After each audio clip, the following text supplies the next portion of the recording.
Satu surat Taubah dan hadis Sunan Tirmizi memberikan penjelasan kepada kita akan agungnya kedudukan para sahabat Nabi sallallahu alaihi wasallam, baik yang muhajirin ataupun yang ansar. Umar bin Khattab itu nama aslinya Umar bin Khattab bin Nufail. Ayahnya namanya Nufail, dari suku Addi. Addi ini dari suku Quraisy, suku besarnya Quraisy. Jadi orang terpandang. Wa huwa asgharu bin Nabi sallallahu bi 13 aman. Usia Umar bin Khattab lebih muda 13 tahun. Waktu jahiliyah, belum dia masuk Islam, memang sudah nampak bakat pemberaninya itu. Wa kana fil jahiliyati sifaran baina qabaili Makkah iza hadatsat fihimul ikhtilafat.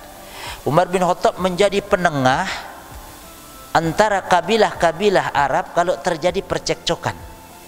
Dia menjadi penengah. Di tahun-tahun pertama Nabi diutus menjadi Rasul, tahun-tahun pertama Islam di Mekah, Umar bin Khattab ini orang yang sangat dahsyat kebencian dan permusuhannya kepada Islam dan Nabi SAW. Nabi berdoa, ya Allah berikan sosok hidayah kepada dua orang pemuka kafir Quraisy ini, Abu Jahal dan Umar bin Khattab. Ini disebut dengan Umarain. Allah berkehendak pada tahun wa fis sanati sadisati minal bi'sah syarahallahu sadrahu lil Islam. Pada tahun ke-6 dari kenabian, berarti umur Nabi Muhammad 46 tahun, Allah lapangkan dadanya Umar bin Khattab menerima kebenaran dakwah Islam. Setelah mendengarkan bacaan Al-Quran yang dibacakan oleh ponakan beliau ketika Umar bin Khattab di tengah jalan dengan menghunus pedangnya mau membacok leher Nabi SAW. Di tengah jalan bertemu dengan seseorang, mau kemana kau wahai Umar? Aku akan penggal bacok leher Muhammad, karena dia sudah memporak-porandakan tatanan orang jahiliyah. Kami takut kedudukan kami nanti tergeser. Jangan kau jauh-jauh ke Muhammad ingin memenggal. Ponakanmu saja sudah masuk Islam mengikuti Rasulullah SAW. Sampai tiba di rumah, dalam riwayat sahih, beliau dengar ponakannya membaca surat 20, surat Toha. A'udzubillahi minasyaitonirrajim. Bismillahirrahmanirrahim. Itulah Al-Quran, Bu. Dahsyat dia. Umar bin Khattab paham benar ayat surat Toha ini. Begitu mendengar ayat kedua, Umar gemetar. Ma anzalna, tidaklah kami turunkan, kata Allah, alaika kepadamu Muhammad, Al-Quran, Al-Quran ini litasqa, agar engkau celaka. Jadi Quran ini diturunkan bukan membawa engkau celaka, bukan membawa engkau sengsara. Singkat cerita, beliau kemudian ingin bertemu Nabi Muhammad, mengikrarkan syahadat pada tahun ke-6 dari kenabian. Berarti 6 tahun Nabi di Mekah setelah dapat wahyu. Wa kana islamuhu nasran kabiran. Masuk Islamnya Umar bin Khattab menjadi sebuah asbab kemenangan, pertolongan yang Allah turunkan bagi dakwah Islam yang dibawa Nabi Muhammad SAW wa jama'atul muslimin, dan kaum muslimin, pengikut-pengikut Rasulullah di Mekah. Palamma, dan tatkala, uzina, diizinkan, lil muslimin, bagi orang-orang muslim, bagi kaum muslimin pengikut Rasul, orang-orang penduduk Mekah yang sudah masuk Islam, diizinkan ilal hijrah, untuk berangkat ke Madinah. Fa innahum hajaru alanian. Semua kaum muslimin itu hijrahnya, Bu, mohon maaf, sirron, silent, illa, kecuali Umar bin Khattab, sosok Umar bin Khattab. Fa innahu hajaron alanian, dia pindah meninggalkan Mekah nanti hijrah terang-terangan.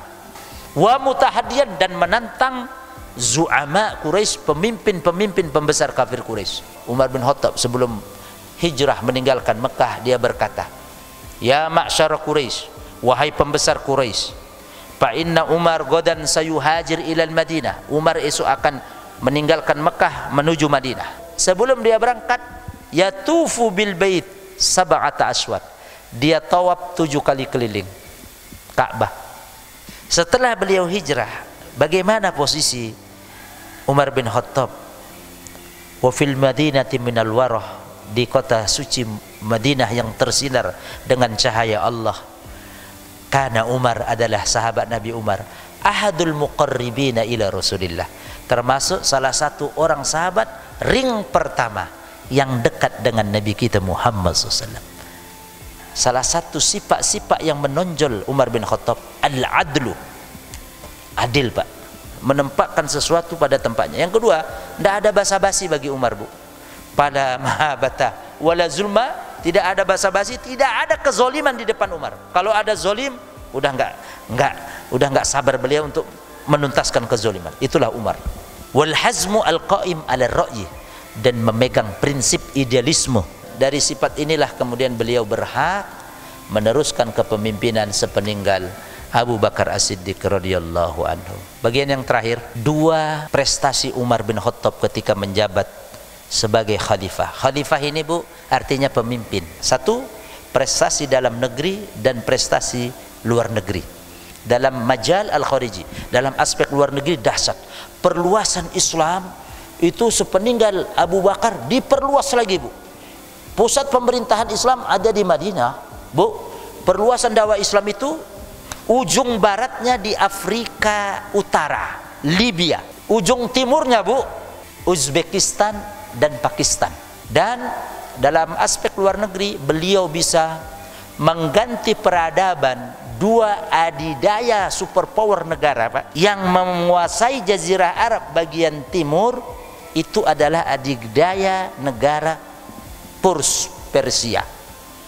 Itu diganti dengan Umar, peradaban Allahu Akbar, Allahu Akbar, peradaban tauhid, Allahu Akbar. Yang dulunya peradaban api, penyembah api, mereka kemudian diganti dengan peradaban Islam. Bagian baratnya jazirah Arab, kalau saya petakan, itu dikuasai oleh dikdaya, Bu, negara Romawi, Rum. Makanya dalam Al-Quran ada surat Ar-Rum, ya kan? Semuanya hancur, diganti dengan peradaban iman. Gerbang masuknya Umar bin Khattab mengutus Sa'ad bin Abi Waqqas ke sana, ya kan? Itu menghancurkan benteng Napoleon Bonaparte. Kemudian ke Iskandaria, Alexandria sekarang. Nah, itu dulu menjadi ibu kota Mesir yang lama. Dari situ masuknya Islam itu. Nah, sampai sekarang peperangan-peperangan, pertempuran yang kemudian Umar juga bisa dengan izin Allah merebut kembali kota suci kaum muslimin, ya. Kiblat pertama Baitul Maqdis, Masjidil Aqsa di zaman pemerintahan Umar bin Khattab. Karenanya Palestina adalah bumi wakaf kaum muslimin seluruh dunia.